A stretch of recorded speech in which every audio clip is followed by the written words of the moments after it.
आप ले लो, आपने 10 शेयर परचेज किया है एट प्राइस ऑफ 1500, और जो बाईबैक का ऑफर प्राइस है वो है 1800। तो यूजुअली अगर आप देखोगे तो आपको 3000 का प्रॉफिट होना चाहिए। अगर 10 शेयर आप बाईबैक में डालते हो और आपका सारा शेयर एक्सेप्ट हो जाता है बाईबैक के लिए, तो आपको 3000 का प्रॉफिट होना चाहिए। बट यहाँ पे यहाँ पे ट्रिक है।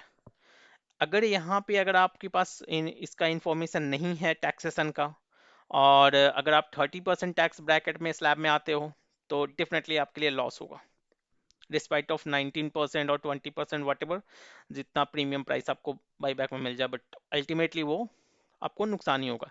कैसे होगा वो आपको अभी समझाते हैं।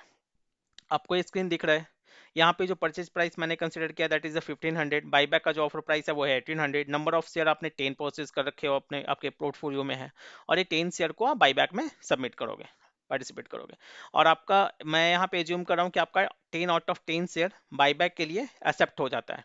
सो टोटल आपको बाईबैक में जो अमाउंट आपको मिलेगा दैट विल बी 18,000, और टोटल जो आपका कॉस्ट ऑफ एक्विजिशन होगा दैट विल बी द 15,000।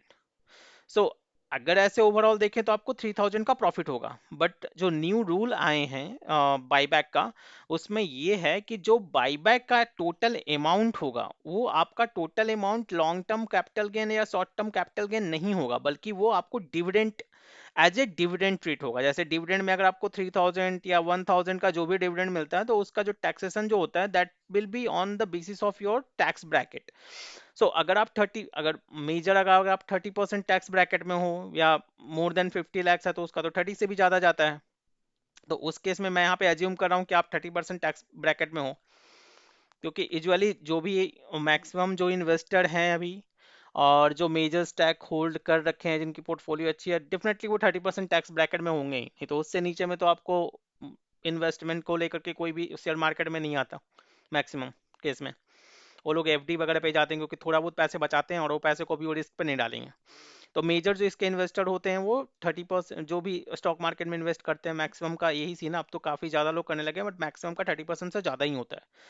हालांकि यही एक रीजन है कि अगर वो एफडी में जाते हैं तो एफडी में उनको जो भी रिटर्न मिलेगा उसको हर साल उनको 30% उस पर पेमेंट करना पड़ेगा उनको टैक्सेशन। सेम भी अगर यहाँ पे भी जो बाईबैक में शेयर का जो भी अमाउंट होता है, तो यहाँ पे अगर आपने 15,000 का एक्विजिशन किया है और 18,000 में आपने शेयर सेल किया कंपनी को वापस, तो 18,000 आपका कंप्लीट टैक्स आपका एज ए 30% टैक्स ब्रैकेट में आपका होगा। देन अगर इस पे कंसीडर करोगे आप टैक्स, तो 18,000 का tax 30%, that means it will be around 5,400, और आपने प्रॉफिट क्या एज्यूम करके रखा है 3000 का। तो यहाँ पे अगर आप देखोगे तो कंप्लीट आपको 2400 का लॉस है।